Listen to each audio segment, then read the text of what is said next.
ದಯವಿಟ್ಟು ವಿದ್ಯಾರ್ಥಿಗಳು ಎದ್ದು ನಿಂತ್ಕೊಳ್ಬೇಕನ್ನುವಂತಹ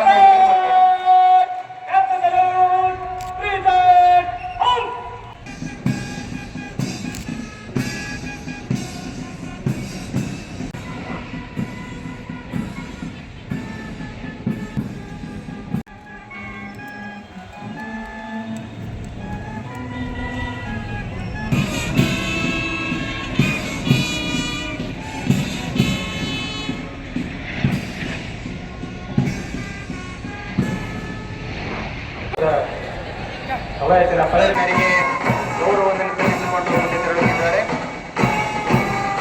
2ನೇ ತುಕಡಿ ಬೀದರ್ ಉಪವಿಭಾಗ ನಾಗರಿಕ ಪೊಲೀಸ್ ಶ್ರೀ SP ಗಿರಿಗೌಡರ್ PSI ಹೊನ್ನಡಿ ಠಾಣೆರವರು ಮುನ್ನಡೆಸುತ್ತಿದ್ದಾರೆ. ಉತ್ತಮವಾದ ಪ್ರದರ್ಶನ ಎಲ್ಲರ ಚಪ್ಪಾಳೆಯೊಂದಿಗೆ ತುಕಡಿಗಳನ್ನು ಸ್ವಾಗತಿಸೋಣ. ಅಬಕಾರಿ ಇಲಾಖೆ ತುಕಡಿ ಕುಮಾರಿ ಪೂಜಾ ಖರ್ಗೆ ಸಲ್ಲಿಸಿಕೊಂಡು ತೆರಳುತ್ತಿದ್ದಾರೆ. ಅರಣ್ಯ ಇಲಾಖೆ ತುಕಡಿ ಶ್ರೀ ಶಾಂತಕುಮಾರ್ CRF ಅವರು ಮುನ್ನಡೆಸುತ್ತಿದ್ದಾರೆ. ಚಪ್ಪಾಳಿಯೊಂದಿಗೆ ಎಲ್ಲ ತುಕಡಿಗಳನ್ನು ಹುರಿದುಂಬಿಸೋಣ. ಅಗ್ನಿಶಾಮಕ ಠಾಣಾಧಿಕಾರಿರವರು ಮುನ್ನಡೆಸುತ್ತಿದ್ದಾರೆ. ಸೀನಿಯರ್ NCC ಉದಯ್ ಕುಮಾರ್ ಸೋಲಂಕಿ ಅವರು junior NCC Kumar Shridhar Sargent